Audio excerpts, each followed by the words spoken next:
Preface, Part 2 of 4. Expecting the world to treat you fairly because you are an honest person is like expecting the angry bull not to charge at you because you are a vegetarian. This was a quote from some marvelous wisecracker. So, it is March 2016, the start of treatment. I am on C wing, on the 3rd floor. My neighbor in the next bed is Geraldo. He's a heavy smoker. Jolly. Loves painkillers. Hello my treasures. You're probably grown up a lot now. I hope you look like your beautiful mum. First, a declaration of existence. I, and then you, had no choice in being born. Yet, while we are alive, here we are. We didn't choose our circumstances, but we need to deal with them. What should we do with the predicament of being alive and conscious?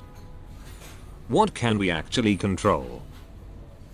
Is there some kind of rulebook that would have 101 secrets and tricks that would give us better bodies, smarter minds, better houses, more money, and fewer worries?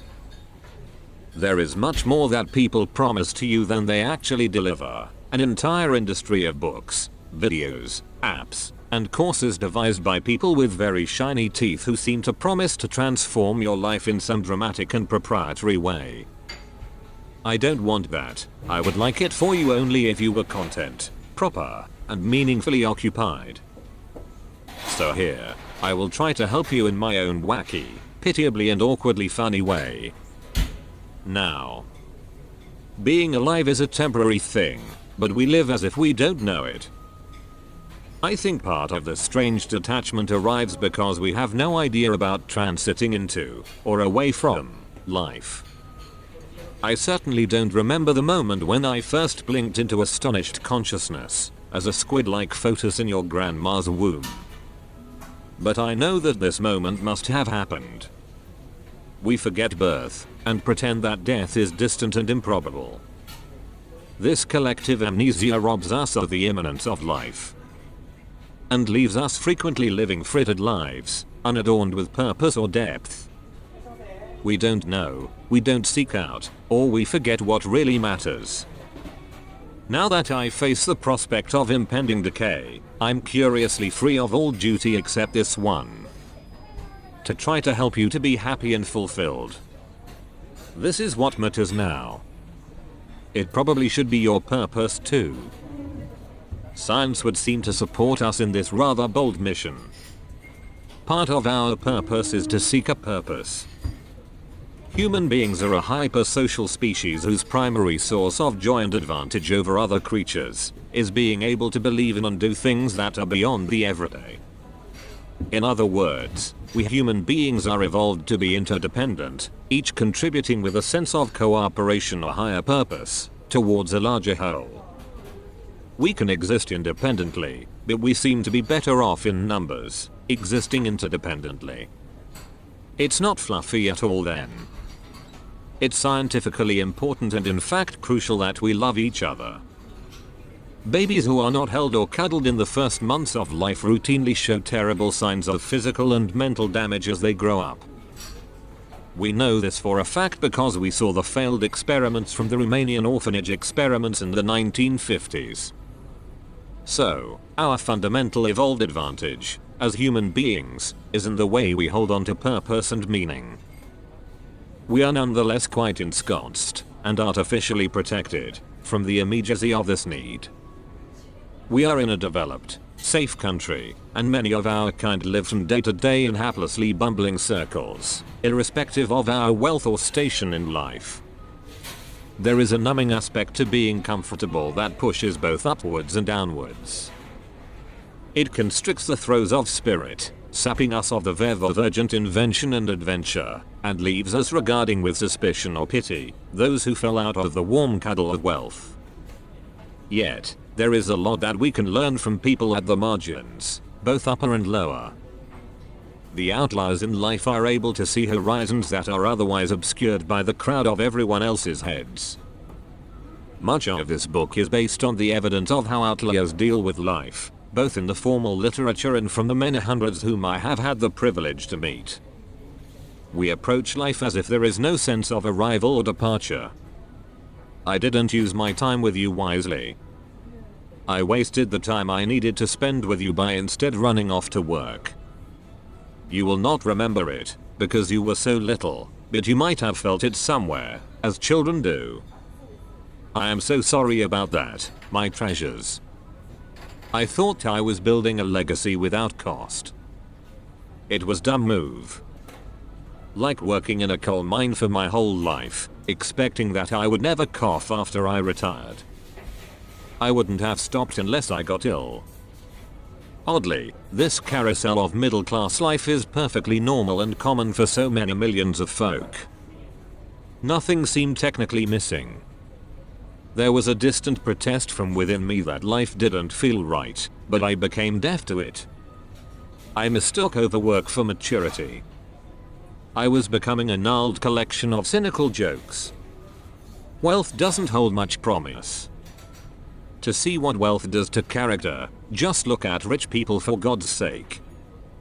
Wealth is like being in a warm bath. Before long, the water cools off and the rich are neck deep and wrinkled, surrounded by a whiff of their own filth.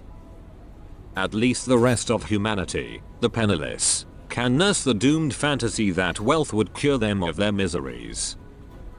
Be grateful for your material inadequacies, they make faithful and friendly companions, affording you the kind of joys you couldn't quite have when you are rich. Fun is stolen, not bought. We already possess the earth, don't we? Beyond what is necessary, more wealth simply corrupts the personality, distracting you from fulfillment with nothing but shiny emptiness and paranoid power. March 2017. I am on wing B on the 5th floor. My neighbor this time is called Shiraz. He is enormous and intense, and here because of his smoking problem. He is enormous, intense, and generous. The chunky chap that I'm sharing a room with is an Arab called Shiraz. Last night, he turned deep bluey black from a fit of coughing. I buzzed his bell and the staff took him off for resuscitation. It turned out he literally nearly died. He's so grateful to me for buzzing his bell. They didn't realize how unwell he was until they came. In between both our coughing fits, we talked philosophy a little. I told him I'm writing to you about good conduct. You will hear about this in chapter 3. He told me that the Arabic word for human being is insan. He went on to explain that the word actually comes from the verb nasir, meaning forget. He says that insan also comes from the word uns, which means to tame, or to become familiar with. Last night I thought, isn't insan such a big bear of a word, gripping and scratching at a whole tree full of meanings. I was obviously channeling some inner Persian poet. Still, insan is quite precisely suited to what I'm on about. We humans are indeed forgetful. We are indeed wretched and fragile. We sometimes feel so wild that we need to be tamed. If you don't recognize that in you, then you need to become more familiar with yourself. Get to know you a little. After all, you spend more time with yourself than anyone else. Think about how untamed and forgetful you are. Are your wants and desires the same as your true needs? Of course not. Do you keep hoping for things to happen and find yourself gormlessly scratching around for excuses when things don't turn out the way you hoped? Of course you do. You're normal. All of this incongruence seems a distinct inconvenience, at first glance. Well, how the devil does anyone get anything done? How does anything work out for anyone? Oh, if we could be like the people who just get through it all with greater poise. I realize contentment must be about both accepting oneself and changing oneself. Don't be yourself all the time, be someone better. It's about trying to reconcile being human with trying to be a better version of oneself. Whilst an undergraduate doing my medical degree, I accrued a collection of self-help books on the shelf which I read avidly. I thought I clicked with them, but I felt taunted by them after a while. I had failed to achieve the guarantees of giddy elation that they promised me. Undoubtedly, many of them were helpful, very much so. If only their authors had just been less grandiose. It strikes me now that the failure was not mine, but theirs. These books appealed to my desires but were mostly too grand in their fantasies. They were more about selling the reader their own untamed desires, rather than grounding them to sober reflection and steady self-improvement. Think and grow rich indeed. Nonsense.